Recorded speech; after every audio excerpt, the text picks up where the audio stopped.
Good afternoon. Today is the 1st of May and here we are at Barron's Classic Car Auctions at Marchwood near Southampton for their May 2025 sale preview.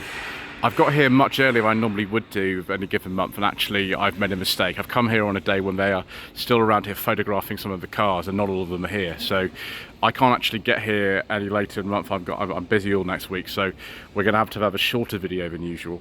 I hope that's okay with all of you. I'll be trying to get out of the way of them doing some photographs as well. But I have asked and I've been given permission to be here, as I have been going here for the last 2.5 years. So we'll start off, the cars haven't actually got lot numbers yet. It's a bit early on in the process, but we will be showing you what's here. Now, as the sale date approaches, you'll see cars given lot numbers. You'll see the fact that they are actually kind of more complete in terms of what's here. So we're just going to film literally things that cross-reference to the catalogue and also that are actually here. I'm delighted actually the first one is this 2006 Bentley Continental Flying Spur. The estimate on this is £7,500 to £9,000, and it's got a beige leather interior, viewers, with wood. I do like a nice beige leather interior. I prefer one with a kind of lighter coloured dashboard, but this one's pretty good. What's wrong with this window? There's something happened with the glass on it, perhaps.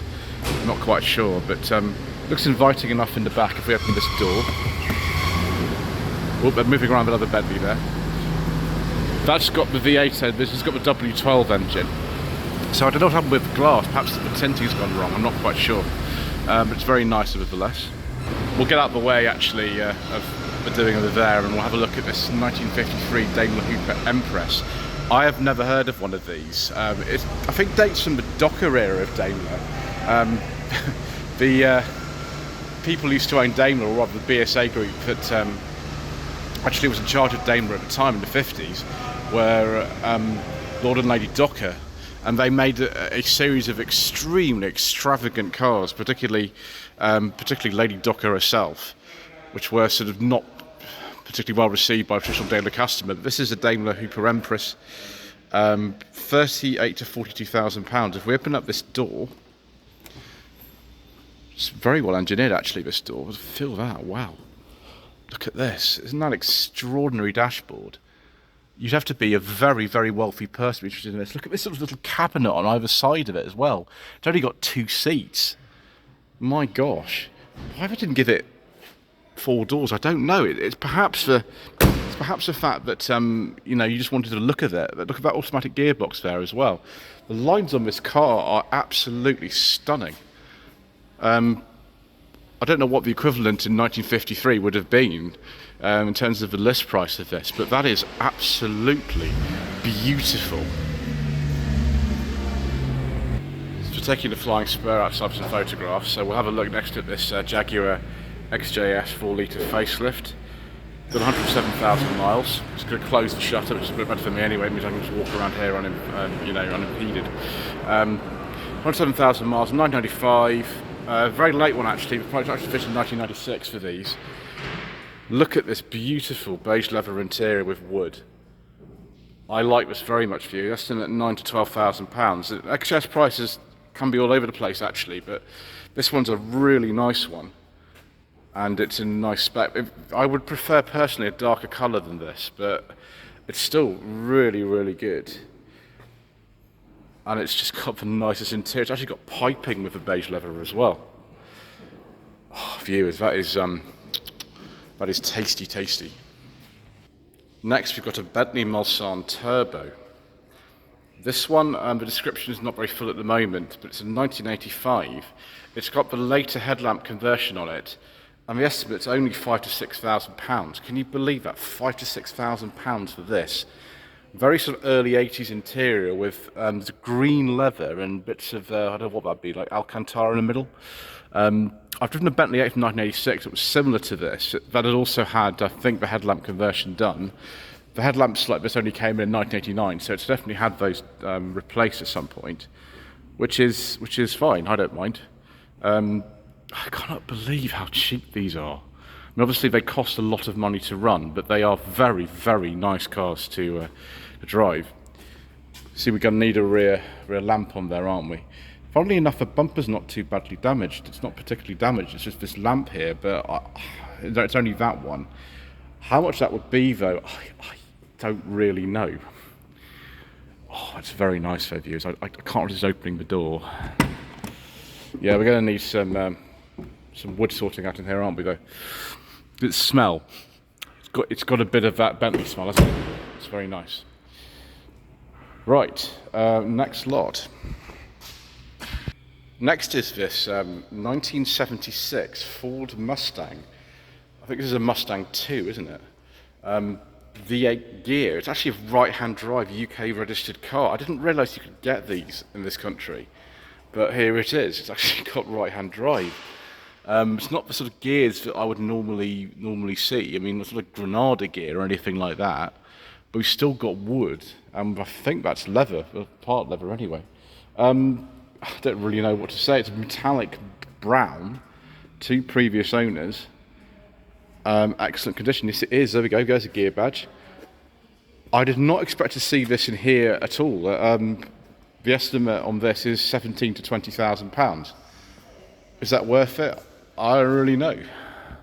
Next, you've got another Mustang, 2007 Mustang Shelby GT500, £28,000. So it's actually estimated more than this 76 Mustang.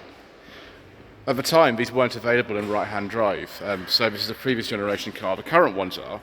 You can buy a brand new Mustang right now with right-hand drive. This one, imagine 5-litre V8 in this, huge amounts of power, very sort of classic look for one of these. You've even got a sort of signature on the dashboard for some reason.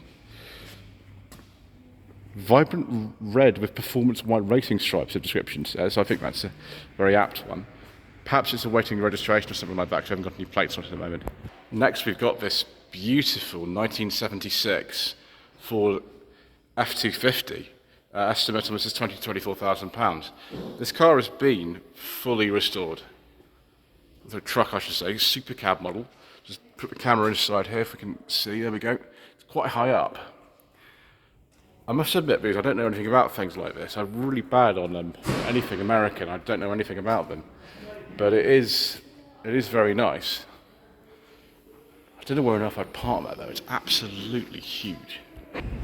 I have no idea what this is still doing here, viewers, apart from the fact that everyone would be afraid of getting in this car and then it falling off a cliff, like in all those old ITC series like the Baron and the Champions and would be Department S and things like that. Those of you who know those old series from the 60s and 70s will know what I mean. But it's a 1961 MK2 Jagger 3.8 manual overdrive. Imported from South Africa. The estimate seems to have dropped on this every time I've seen it. I think this is the 3rd time or 4th time I've seen this. It's now estimated at £15,000 to £18,000. It's nice to see it outside. Normally it's actually inside the building. So what we'll do is we'll just take a look on the inside, because this door looks like it's open. Nice red leather interior. I've got overdrive on it. Yeah, I mean, apart from the fact that you're almost certainly guaranteed to fall off a cliff if you drive this, I don't see what the problem is. Next you've got this 1988 Mercedes 500 SEL. It's only estimated at £7,000 to £8,000, and apparently it's got a full MOT. I think we've seen this before actually. It's a huge big engine in here, a V8 I think. It's on 105,000 miles. Everything working as it should apparently. Yeah, I mean it's just a little bit too big for me, I think. It's very nice. It's just I don't need something this big. If it were me, I'd be going for like a W124. Oh my gosh, a Nokia 6310i. I remember those were current years. When I used to work in the phone industry back in the 2000s, I used to see a lot of those. Yeah, it's very nice. I think the wheels are actually right for the era. It's just maybe the indicators are clear, which of course they wouldn't have been originally. So, 1978 Mercedes 350 SL. This is the R107 shape. Estimate is £7,500 to £8,500. It's quite low for one of these actually. The thing is, I would suggest that we've got some corrosion going on. You can sort of see it down here. This is going to need some work, this car, for sure. Mind you, you've got a lot of scope in the budget to do that. because it's so early on, but I'm filming this, the description's not even complete about this. There we go, we've got the automatic gearbox in here. Again, the interior could do with some attention, you can see that there. But yeah, it's not fundamentally too far gone or anything like that. It's just going to need some love, I think, this car.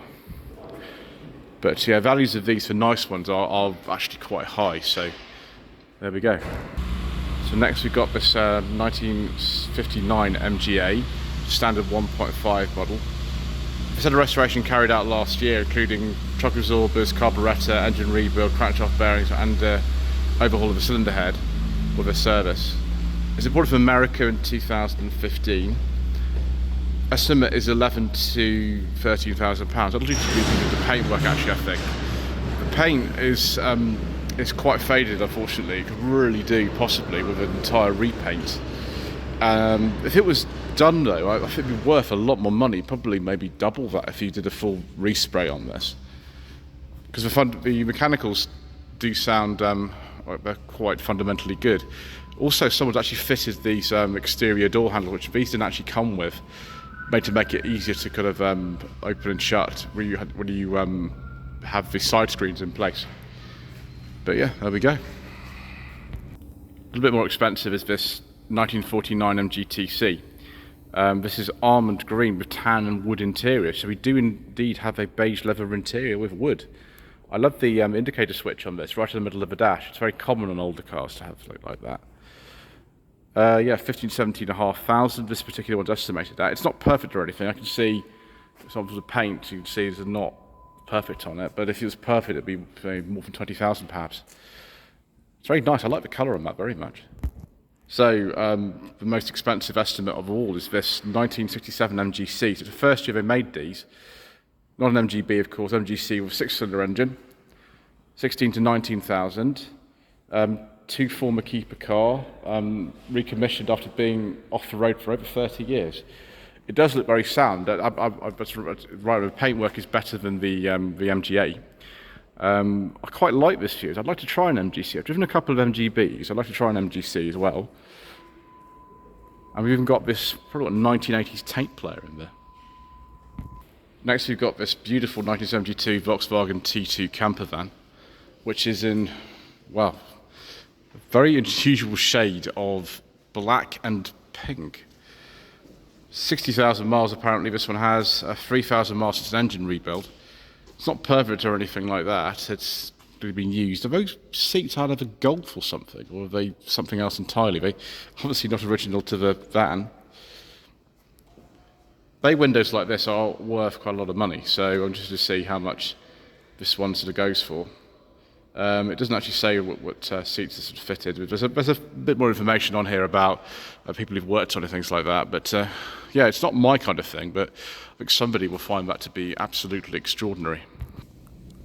As I've said, not everything that's here is actually included in the sale, and there are quite a few cars that are listed on the website at the moment that aren't here. So we're in a bit of a strange little in-between time here.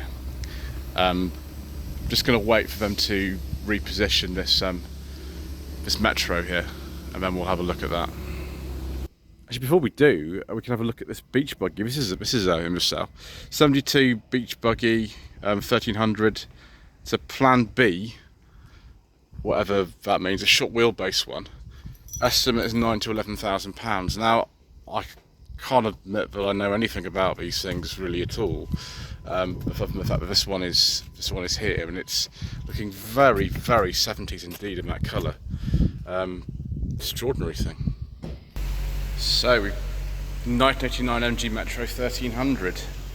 Estimate is £5,000 to £6,000, which is about right, I'd say. A little bit of rust on here. I mean, you can see bits sort of down here. See a little bit there. But it's not too bad. Unusual with this, it's not got alloy wheels on it. Most of them that you see it shows have alloy wheels. It's obviously been repaired at some point in terms of the sort of sills and things. Interior is very nice on this, actually. I really like MG Metros, particularly these later ones like this. This is 1 year before they finished production, which was back in 1990. My godfather used to have one. It was red. It was about this year, about an 89. Unfortunately crashed it into a wall, which was a bit of a shame, but never mind. This one is it's pretty nice. I mean, the bodywork's not perfect or anything. Got the original style plates from Leicester Trowbridge. Got the old Austin Rover logo on there, and Rover logos on there. Well, Austin Rover as a company disappeared in 1988, so that would have been sort of left over from that sort of time. But yeah, that's quite nice. So thank you ever so much indeed once again for watching. Please don't forget to subscribe to the channel, like this video in the comment below, and we shall see you again next month for some more incorrect information.